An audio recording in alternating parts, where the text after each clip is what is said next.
Okay. Presidents in the military.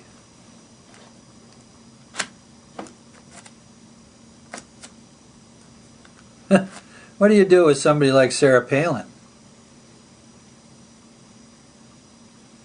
She is so unqualified, and I ranted on this the last time I did my obnoxious rants, But one of the things she's not qualified to is to talk to military commanders. They're going to have a lot of fun with her. They're going to own the hen house and the whole farm, those wolves. And they are wolves. They're trained to be wolves. We want them to be nasty, tough, mean sons of bitches. Because that's how a military command structure works. The guy at the top's the boss. He expects unquestioned obedience. And if he's any really good at it, he doesn't tolerate suck-ups either,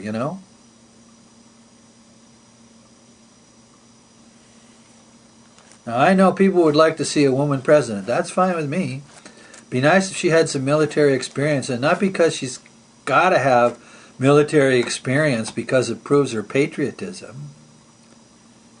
It's because if you're going to be a commander-in-chief, you need to understand something about the way the military works. Now, two of our best presidents in that regard were Washington and Eisenhower. Guess what? They were generals. And then they became politicians. And they knew damn well you had to sit on the generals and the admirals. Now,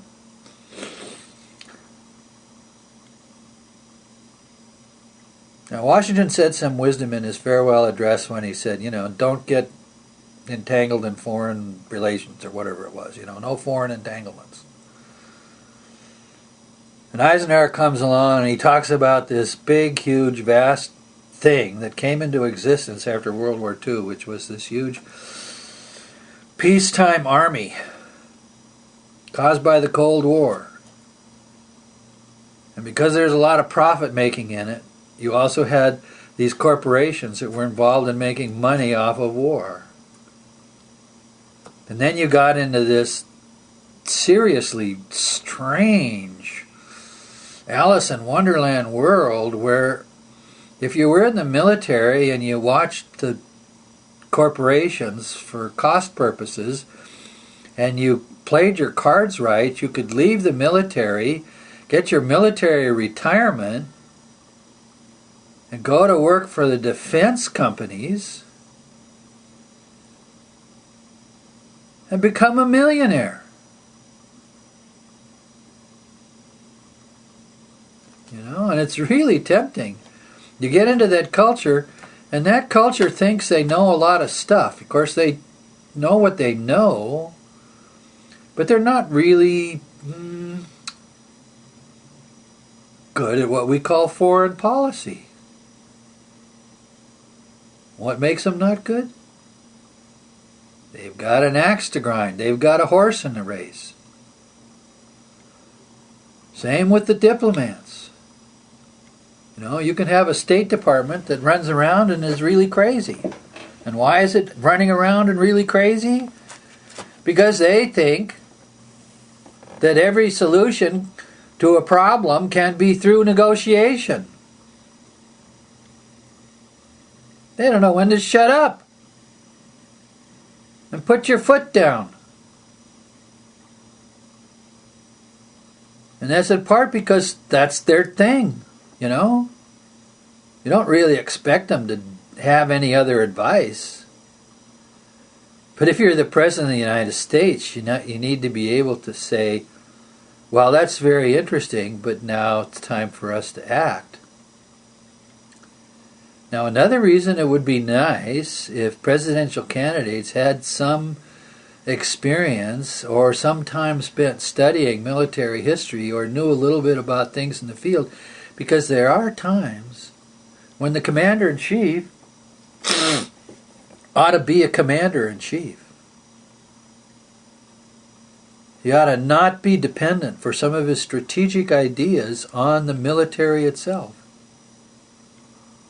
or for some of the diplomatic shenanigans on the military itself, or for certain things related to intelligence on the intelligence community itself. Do you know who America's first spy master was? General George Washington. You know? And that's why we gotta cut the Republican and the Democratic Party off at the knees for sending to us so many people that are completely, totally unqualified to be President of the United States. You're going to give somebody that much power, the least you could do is make them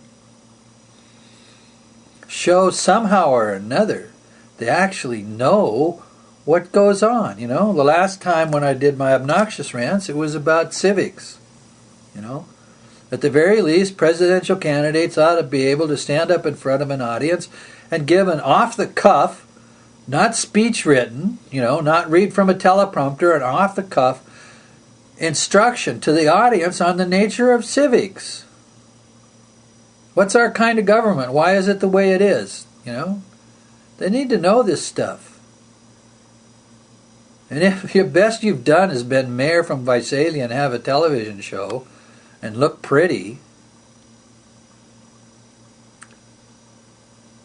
and say really thoughtless, dumb things,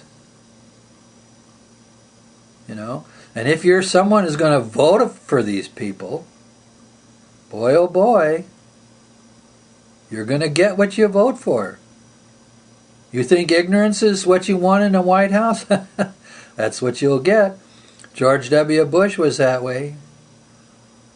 Obama, we thought, was a little bit better. I mean, he's a law review guy, right? Supposed to be a smart guy if he's a law review guy. Harvard Law Review, editor of Harvard Law Review. Smart guy in constitutional law. Huh? Really? Why isn't he giving speeches whacking upside the head the conservatives on the Supreme Court?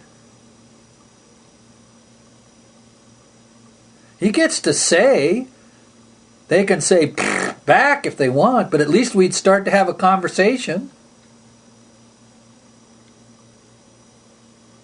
But he's so busy being, I don't know what, Obama's thing is, I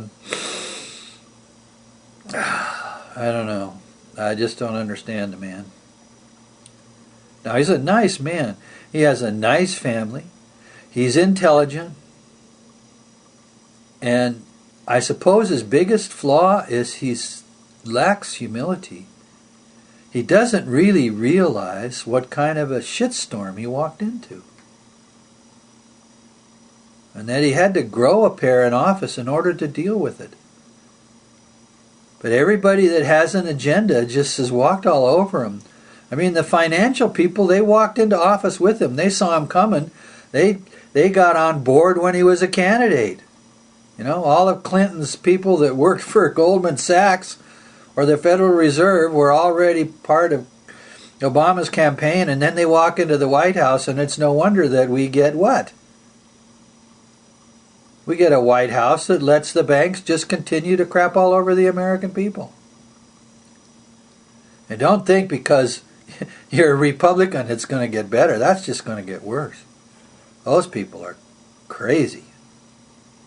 More later.